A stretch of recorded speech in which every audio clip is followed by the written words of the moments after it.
Today on the channel, I'm answering your burning questions, so let's get to them.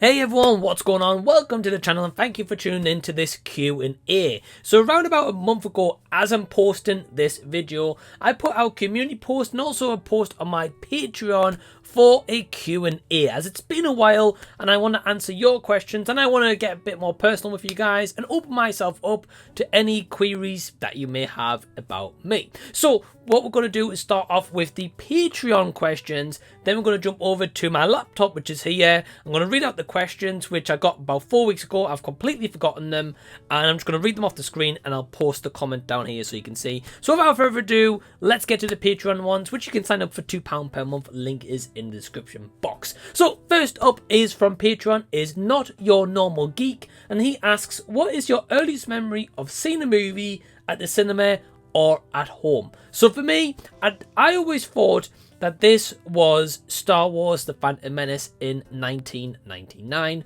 and I went to the cinema to see this, but I was corrected and that was altered. The earliest memory I have in the cinema is me and my older brother Joe, the chosen one, which you'll see a question from him very shortly.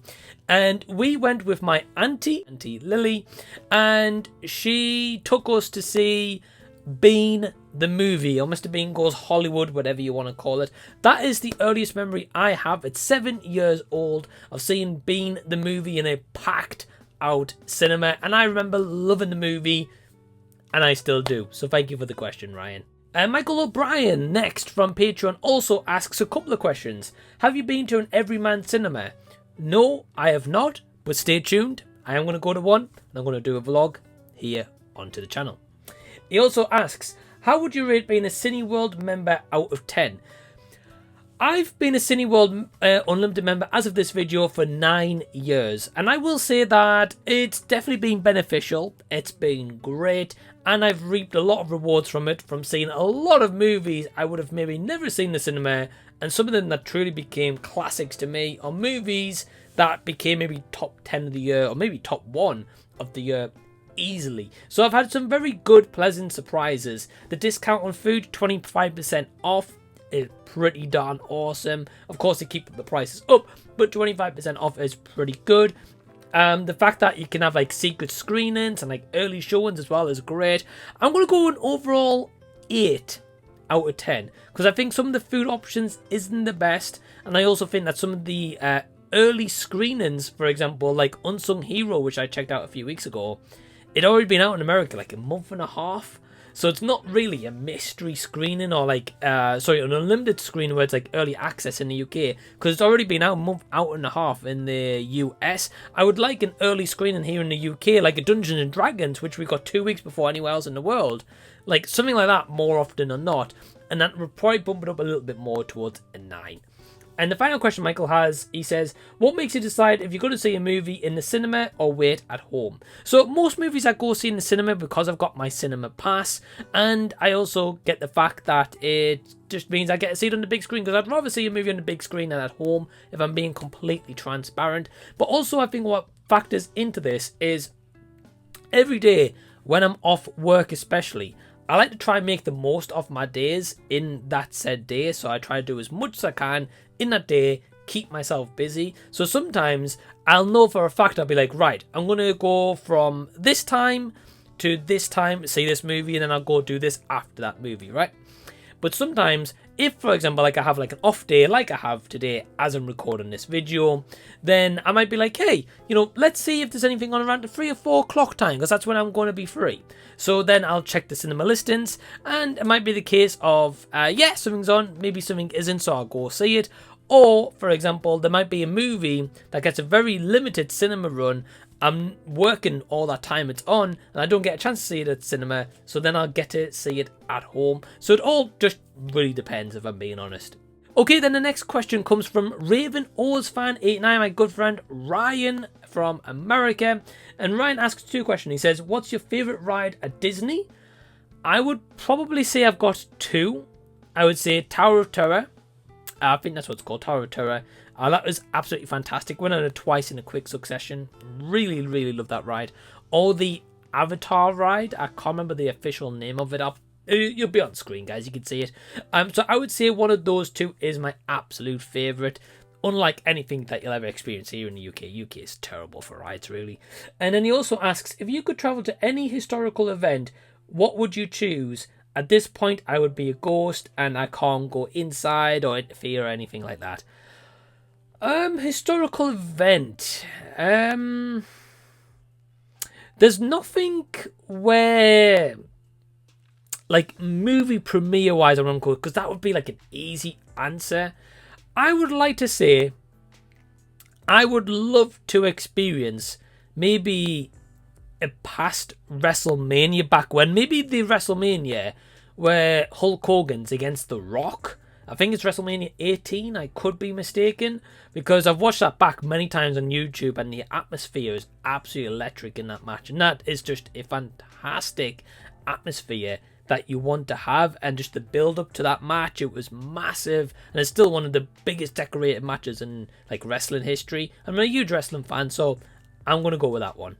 So again, once more, I just want to thank all my awesome patrons for submitting those questions. They do get an extra couple of questions every Q&A and every thing like that, and Patreon exclusive Q&As. Again, you guys can join down below. So I'm going to head over to the community tab. So if you guys are seeing me looking over this way, I'm looking at my laptop, as I didn't want to write these answers down. I only wrote the Patreon's runs down because I can't log into Patreon on my laptop. It's on my phone, which I'm recording on. So the first one I've got here on the community post is from Jimmy at Scottish Geek Guy.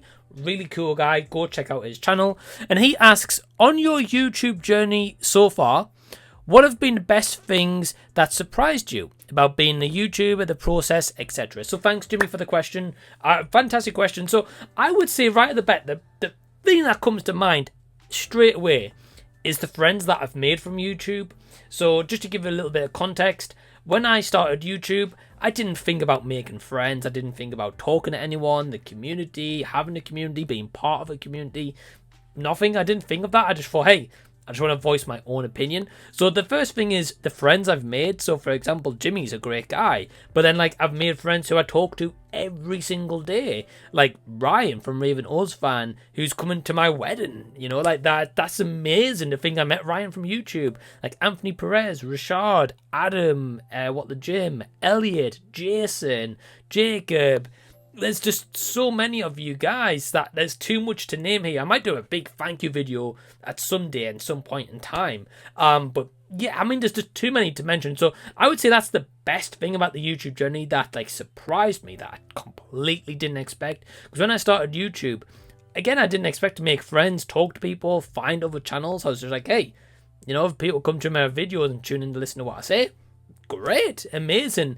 And then it just became into this thing that started in like a little bubble and just kind of expanded just over time, and I'm honestly really, really thankful. Okay, so the next question comes from my brother Joe, the Chosen One. So definitely check him out. He's on a road to get to 100k subs. Help the brother out, get him there. So my brother asked, he said, what is your ultimate realistic main goal for YouTube? This is going to be an easy one, guys. I want to make this a full-time job. And I know you might say, well, Mike, how's that really realistic? So, in essence, with monetization, you get paid for videos, right? If you guys watch the ads, for example, that helps the revenue on this channel. If you join Patreon, that helps with revenue in terms of personal circumstance-wise, etc. Memberships here on the channel, whatever, right? But my main goal is for full-time, and I'll tell you why. Because my main day-to-day job, don't get me wrong, I'm really grateful it pays the bills. I have a couple of extra pennies to you can save for like maybe a few luxuries or like some savings, you know, whatever, right?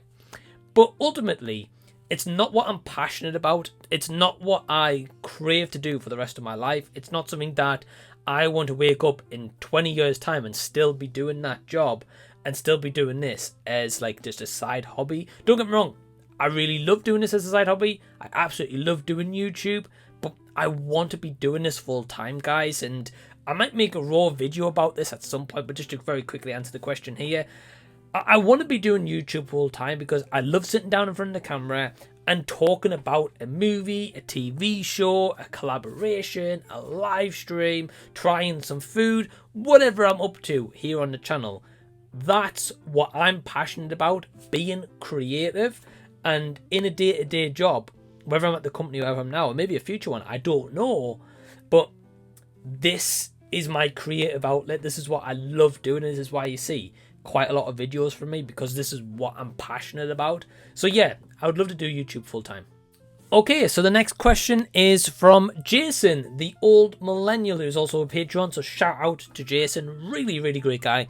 He says, how long into a relationship do you bring up your obsession with Back to the Future? Great question, and you guys might be wondering the same thing, like, do I hide that? Do I wait a little while to see if they accept that? So I'll be honest, Jason, about between 1 and 3 dates, I will mention I'm a huge fan of Back to the Future. And the reason why is, firstly, it's a tattoo, right? So girls are going to see the tattoo in the past and they're going to be like, well, Back to the Future, obviously, you clearly must love that movie. And then I will mention it at that point. I'll be like, yeah, I absolutely love this movie. I have like a collection of merchandise at home that I love to collect and keep. So I'm open and honest with it straight away because 2 reasons. Firstly, I wouldn't want to be a liar, because I'm not a liar. And I wouldn't want to hide the fact from a future girlfriend, future wife, like Emma, for example. Like, I wouldn't want to be like, oh yeah, you know, I don't really collect anything. And then one day I bring in like 5 boxes of like big collectible memorabilia, and then she'd be like, what the hell? Like, where the hell's this all come from? Like, I didn't know about that. And plus, you just got to be open and honest with it. Like, at least if they know off the bat, and they're accepting that, accepting you for that.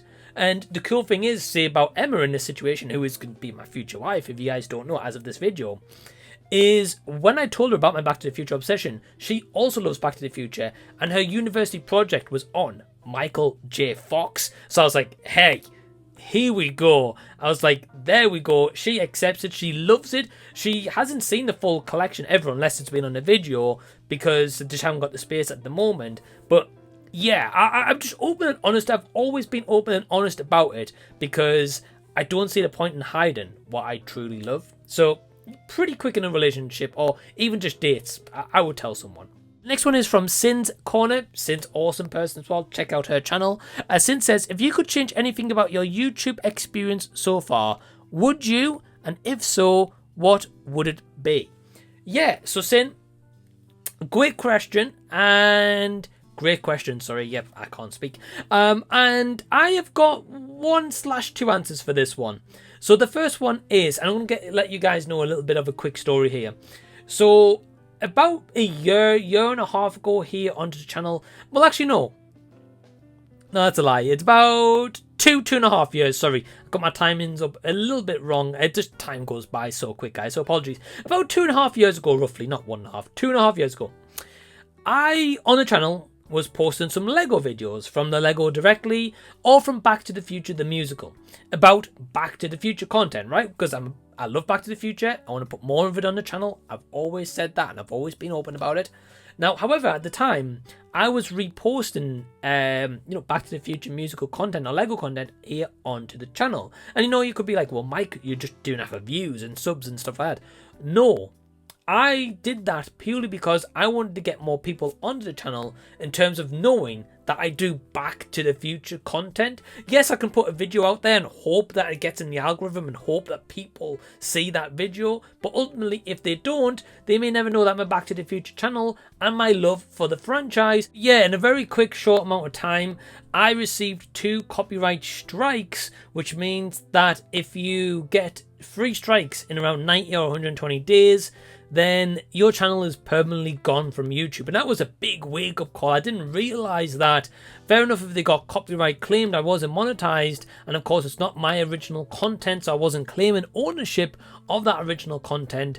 But it was more the fact that I was really scared that my channel was going to be gone, especially through something that I didn't know that could have been done at that time to avoid that from happening. I mean, it's kind of obvious, you could say, yeah, for sure, but with YouTube, you don't get told this kind of stuff, you don't learn this kind of stuff unless you watch like multiple and hours of video about algorithm, tactics, reposting and all that kind of rubbish, which I've never really done. So definitely a scary moment. The next one comes from Noran Rad, saying, if you got a chance to direct another slasher film, example, Halloween, Friday 13, Texas Chainsaw, which franchise would you choose to do the next film? So for me, this is an easy one. Jeepers Creepers.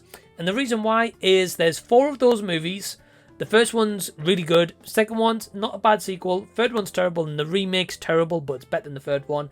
And I would love to tell a story from the origin of the Creeper himself, because we haven't really got an origin. We've always got bits and pieces as to how that Creeper's kind of come around, but we've never actually got the real true origin. And I would love to make a little origin movie of how it really comes around, but not spend a whole movie being like, right, this is the origin of the Creeper, but maybe the first half of the movie or something like that, and then the second half just an all out like slasher, maybe him coming after the people that, you know, maybe made him as the Creeper. So kind of, I guess, like a full origin story, but I would like to do something a little bit different, because I believe that's a franchise that has a lot of juice in the tank that's not been explored, and a lot of entries, well, at least 2 entries that's terrible pretty much. So yeah, I would love to do a Jeepers Creepers movie and reset it and actually give it a good reputation after what happened with the director. So yeah, thanks for the question, Noran. Anthony Perez is, what is your earliest memory with Back to the Future? So thanks for the question, Anthony. So yeah, great guy, Anthony, as well. Check out his YouTube channel as well. Really is a legend. So my earliest memory of Back to the Future is around 13, 14 years old. About that age. And it's simply when the first time I ever watched Back to the Future, because I was on a Saturday morning. Of course, I had school Monday to Friday. I was off on weekends. And Saturday morning on Sky TV, it said Back to the Future. And I was like, what? How can you go back to the future? So I like to play on words firstly. So I turned it on. And I saw the first 15 minutes of the movie. And I was like, wow. I was like, this is great. Like, I loved it. And Marty McFly captured my attention immediately. So I absolutely loved it. And I remember on that day, I said to my mum, I was like, look, because we were going to go to the shops that morning, and I used to always go to the shops with my mum. And I would say, Mum, you know, could you, like, while we're out, can we get the movie? You know, and we went to the store, and there was a store called Play, I believe it was, and they had the DVD trilogy box set for £9.99. And I asked my mum, and my mum bought it for me as well. So big thanks to my mum as well, absolute legend. She bought it for me, and I went home. I watched all 3 of the movies and absolutely loved them. I mean, I wasn't huge on the third one at the time, but I absolutely loved them, and that is what's kickstarted my Back to the Future love, collection, obsession. So, yeah, big up to my mum. Absolute legend. Once again, on the community tab is Not Your Normal Geek. So, yeah, Ryan submitted the question on YouTube and Patreon. Fair enough. He says, if you had a Doc and a time travel DeLorean, so I'm guessing just me and Doc on a time travel DeLorean, how many years in the past or future would you go? Okay. So this is going to be a tough question to answer. The reason why, Ryan, is because if me and Doc had a time traveling DeLorean and we could go in the past or future, I would want to go to the past. I wouldn't want to go to the future.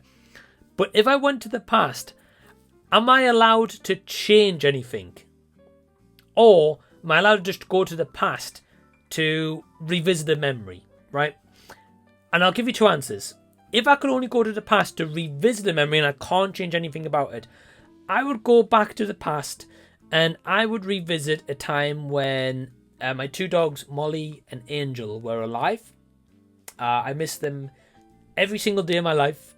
I have for the past 3, coming up 4 years for both of them.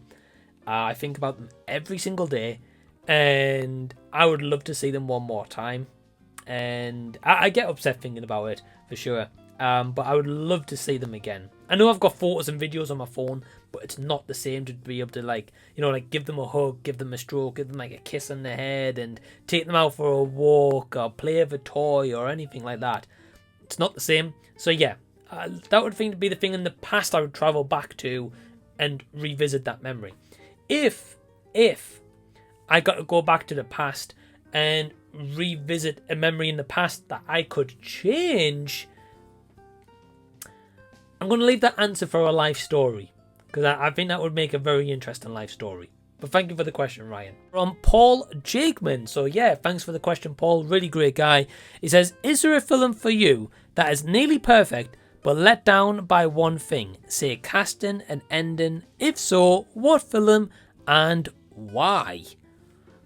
Okay, that's a great question actually. If I'm really thinking off the top of my head, I would have to go with the movie Wonder.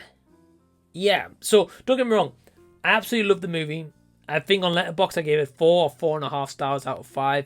And the only thing with that movie that I wasn't a fan of is, yeah, Wonder. So the only thing I wasn't a fan of with that movie is that every character gets a backstory, even a little backstory, just to explain that character, which I really appreciate. The movie even did that to start with, and give us a little bit of context about the characters, but it doesn't really ever give you much of a backstory apart on the parents. I know we learn bits and pieces throughout with moments of dialogue, but I would like a little bit of backstory on like the parents, even an extra 5-10 minutes, just maybe explain like how they first met, having the kid and how their first reaction was when Oggy was born, like stuff like that. That's the only nitpick I've got with that movie. Otherwise, for me, that's a 5 out of 5 star movie. So yeah, I'm gonna go Wonder. Next one is from TG5455. So TG, absolutely great guy. So thanks very much for the question, TG. He says, what place in the US do you want to visit? So this is going to be a bit of a corny, cheesy answer. The reason I'm going to say this is pretty much anywhere in America. So I've seen some of the west coast of America, which was absolutely phenomenal. I've mainly been to Florida quite a few times in my life, been fortunate enough to be able to do that. But for example, I would love to go to Kansas in America, because that's where Jason's from, and I absolutely would love to meet Jason, the Old Millennial, in person. I would love to go back to Florida again, but I want to kind of explore all of America if I can, because I've never been there. I've always loved parts of America. I'd love to go to like certain filming locations, and sometimes in America I've only ever been to like say West Coast America. I was maybe in like 1 or 2 days in some places maximum, and that was it. So I've hardly seen those places. So a bit of a cheesy answer, but I like to say as much as I can. And then the last question in this Q&A comes from YK Reviews. YK is such a great guy, absolute legend. Go subscribe to him and check out his channel. He asks, he says, what has been your most disappointing movie so far? So one you were really looking forward to, but let you down big time. I would probably say, one that comes to mind, maybe Thor Love and Thunder. Now, I know when it originally came out, and I've got a review here in the channel, I think I gave it like a 7 out of 10, because at the time, I just remember it being like a fun popcorn kind of movie. But the more the years have gone on, and the more I've looked back on that movie, I've realised like how bad it actually is. Like, none of the characters are really developed. There's no chemistry between Natalie Portman and Chris Hemsworth. You got Christian Bale as Gore the God Butcher, who's absolutely squandered in that movie. You've got Thor basically in love with like an axe or Stonebreaker. I can't remember what it was called, whatever it is. You got them screaming goats, and you just got so much stuff that it just was like comedy amped up to like 1,000% Taika Waititiism, and it just was overboard. And the more I think about that movie, the more I cringe about like how bad actually it was, and I was a bit delusional coming out of the cinema seeing that one. So I would go for Love and Thunder just from top of memory. And that wraps up the Q&A. So I want to thank anyone who on Patreon or on YouTube Community tab for submitting a question. Really do appreciate it, and I appreciate your support so much. If you've liked this video, give it a thumbs up, subscribe to the channel if you already haven't, and until next time, I'll see you guys. I'll be seeing you later.